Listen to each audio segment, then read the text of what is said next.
কোথায় কোথায় দশম চার এই দশম কিতার বার্তা স্লোগান হবে ভাই, স্লোগান হবে। আরে রংপুরের রাজপথ কাঁপবে, আরে শাপলা আজকে ইতিহাস হবে, এই শাপলা কাঁপবে। পিছন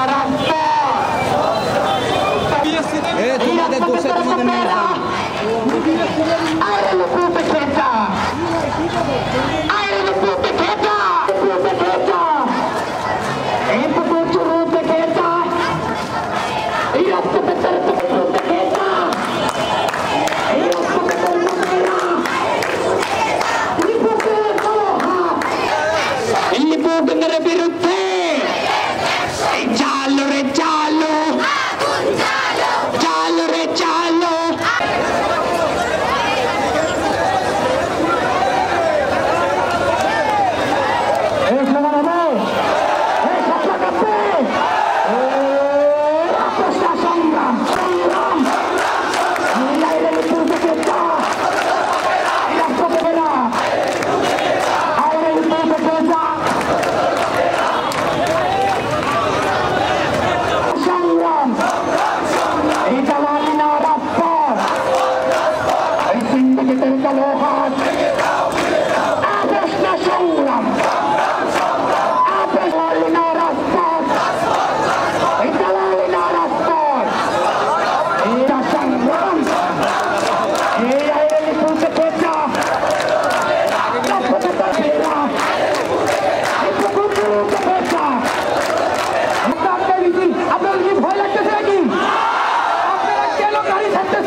আমাদের এই কর্মসূচি দীর্ঘ 1 মাস ধরে চলে আসতেছে। আমাদের 7 দফা দাবি এবং বিএসসি ইঞ্জিনিয়ারদের 3 দফা দাবি নিয়ে যে সাংঘর্ষিক ঘটনা চলছে, এই জন্য আমাদের সরকার পক্ষ থেকে, প্রধান উপদেষ্টার পক্ষ থেকে আমাদের কিছু কমিটি গঠন করা হয়েছে। সেই কমিটিতে বিএসসি ইঞ্জিনিয়ারদের প্রাধান্য দেখা গেছে। সেখানে 80% বিএসসি ইঞ্জিনিয়ার এবং 20% ইঞ্জিনিয়ার। সেখানে দেখেন কত বড় বৈষম্য। আমরা সেই বৈষম্যের জন্য আজকের আন্দোলন, যে কেন ওইটা বৈষম্য হলো, যে তাদের 80% থাকবে, আমাদের 20% থাকবে। সেখানে তো উচিত ছিল সেখানে 50% ডিপ্লোমা ইঞ্জিনিয়ার এবং 50% বিএসসি ইঞ্জিনিয়ার থাকা।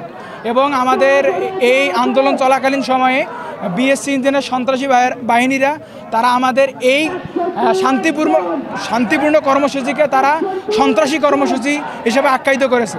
এবং আপনারা জানেন তারা আমাদেরকে সরাসরি হত্যা করার হুমকি দিয়েছে। এই দাবিগুলোকে সামনে রেখে আমাদের আজকের এই অবস্থান কর্মসূচি।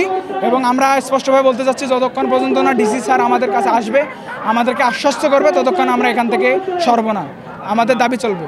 আমাদের আজকের এই অবস্থান কর্মসূচি হচ্ছে আমাদের ডিপ্লোমা উপসহকারী প্রকৌশলীর বিরুদ্ধে প্রকাশ্যে গুলি করে হত্যার হুমকি দেওয়া হয়েছিল। আমরা এর বিরুদ্ধে সরকারের কাছে আবেদন করতে চাচ্ছি, আমরা এই আবেদন করতে চাচ্ছি যে তাদের বিরুদ্ধে একটা পদক্ষেপ নেওয়া হোক। কারণ সরাসরি যে হত্যার হুমকি দেওয়া হয়েছে এটা কখনো বাস্তব, এটা যদিও বা বাস্তবায়ন হয় তাহলে এটা অনেক প্রবলেম হবে। আর যে 3 দফার ওরা বিএসসিরা যে 3 দফার অযৌক্তিক দাবি করেছিল তা সম্পূর্ণ অযৌক্তিক। সেই দাবিগুলো সে অযৌক্তিক দাবি কখনো গ্রহণযোগ্য হবে না। কারণ আমরা ডিপ্লোমা উপসহকারী প্রকৌশলীরা মাঠ পর্যায়ে কাজ করি এবং যে কাজগুলো রয়েছে সেগুলো তদারকি করি। আর ওরা ডিপ্লোমা প্রকৌশলীরা শুধু তার ডিরেকশনগুলো দেয়। আর আমরা 10ম গ্রেড কখনোই ছাড়বো না। আমাদের এই আমাদের এই 10ম গ্রেড আমরা ডিপ্লোমা উপসহকারী প্রকৌশলীদের একটা অবস্থান, আমরা এই গ্রেড কখনোই ছাড়বো না। এবং এখান থেকে আমরা যে প্রতিটা কর্মক্ষেত্রে সবাই নিম্ন থেকে উচ্চতর পদক্ষেপ উচ্চতর স্থানে পদোন্নতি পায়, আমাদেরও পদোন্নতি চাই। এবং আমরা এটা কখনো কোটা হিসাবে গণ্য হবে না। আর যে আজকের এই অবস্থান কর্মসূচি হচ্ছে যে আমাদেরকে যে হত্যার হুমকি দেওয়া হয়েছিল তার বিরুদ্ধে যেন যথাযথ পদক্ষেপ নেওয়া হয়। আমরা আমাদের দাবি না মানা পর্যন্ত এই শাপলা চত্বর আজকে ছাড়বো না, যতক্ষণ না আমাদের দাবি মেনে নিবে এবং আমাদেরকে অযৌক্তিকভাবে তারা যে মৃত্যুর হুমকি দিছে সেটা আমরা মানি না, তাদের বিরুদ্ধে আইনি ব্যবস্থা নেওয়া হোক। তারা কিসের জন্য আমাদের বিরুদ্ধে করতে চাইলো? আর এক সরকার একজন বিএসসি ইঞ্জিনিয়ারের পিছনে মাসে 4 থেকে 5 লাখ টাকা ব্যয় করতেছে, কিন্তু তারপরেও তারা 10ম গ্রেড চাচ্ছে। আর একটা ডিপ্লোমা ইঞ্জিনিয়ারের পিছনে প্রায় 40 থেকে 50 হাজার টাকার মতো খরচ করতেছে, তাহলে তাদের পিছনে বেশি টাকা খরচ করে লাভ কি? তারা যদি সামান্য অটো বানায়, তারা যদি দেশকে উন্নতিতে না পৌঁছাতে যায়, তারা গবেষণা বাদ দিয়ে তারা আমাদের পিছনে লেগে আছে। তারা 9ম গ্রেড থেকে 10ম গ্রেডে চাইতে যাচ্ছে, আর 10ম গ্রেড তো আমরাই তৈরি করছি আমাদের কর্মসংস্থানের জন্য। তারা যদি এটাও কেড়ে নেয় তাহলে আমরা কোথায় যেয়ে পড়ব? অতএব আমাদের যতক্ষণ না দাবি আমরা মানবো, তাদের 3 দফা যতক্ষণ না তারা তুলে নিবে, আমরা আমাদের 7 দফা দাবি পূরণ করে তারপরে এই মাঠ ছাড়বো। তার আগে আমরা এই শাপলা চত্বর ছাড়তেছি না। আসলে আপনারা জানেন আমরা যারা ডিপ্লোমা প্রকৌশলী আছি, আমাদের একটা মীমাংসিত ইস্যু, এই ইস্যু নিয়ে একটি কুচক্রী মহল, আসলে এরা হচ্ছে মেধাবী নামে মূর্খ কিছু শিক্ষিত, মূর্খ আর মেধাবী নামের, এরা আমাদের এই 10ম গ্রেড অথবা একটা মীমাংসিত ইস্যু নিয়ে বারবার তারা চক্রান্ত করে যাচ্ছে। আর ডিপ্লোমা প্রকৌশলীরা বারবার এর বিরুদ্ধে সংগ্রাম করে আসছে। আপনারা জানেন যে ডিপ্লোমা প্রকৌশলীরা দেশের গুরুত্বপূর্ণ ভূমিকা পালন করে, দেশের গুরুত্বপূর্ণ অঙ্গনগুলোতে প্রায় সিংহভাগ কাজ ডিপ্লোমা প্রকৌশলীদের দ্বারা সম্পন্ন হয়, এবং বাকি যে 20 থেকে 15% আছে সেটাও তারা দেখা যাচ্ছে আমাদের বিএসসি দ্বারা সম্ভব হচ্ছে। আমাদের বাইরের দেশ থেকে প্রতি বছর ইঞ্জিনিয়ার নিয়ে আসে, সেই কাজটা সম্পূর্ণ করতে হচ্ছে। আর তারা বারবার আমাদের বিরুদ্ধে চক্রান্ত করে যাচ্ছে, আমরা বারবার আন্দোলন করে যাচ্ছি। সর্বশেষ আপনারা জানেন যে আমাদের যে 10ম গ্রেড আছে, এই 10ম গ্রেড নিয়ে তারা একটা গভীর চক্রান্ত করেছে, এবং যে আপনারা জানেন যে রাজশাহীতে লিপু গ্যাং, তারা একের পর এক আমাদেরকে ডিপ্লোমা প্রকৌশলীদেরকে হুমকি দিয়ে যাচ্ছে। সর্বশেষ তারা আমাদেরকে ডিপ্লোমা প্রকৌশলীদেরকে গুলি করে মারার একটা হুমকি দিয়েছে। এর প্রতিবাদে আমরা আজকের এই শাপলা চত্বর অবরোধ করেছি। এখানে আমাদের অবস্থান কর্মসূচি আজকে আমরা এখানে শান্তিপূর্ণভাবে পালন করে যাব। এই হচ্ছে আজকে আমাদের এখানকার কর্মসূচি। আজকে আমরা থাকবো, আরও বেশ কিছুক্ষণ থাকবো। ডিসি মহোদয় যতক্ষণ আমাদের সাথে আসে, আমাদের সাথে শান্তিপূর্ণভাবে বসতেছে, আমাদের সাথে না যতক্ষণ পর্যন্ত কথা বলতেছে ততক্ষণ পর্যন্ত আমরা শাপলা চত্বরে থাকবো।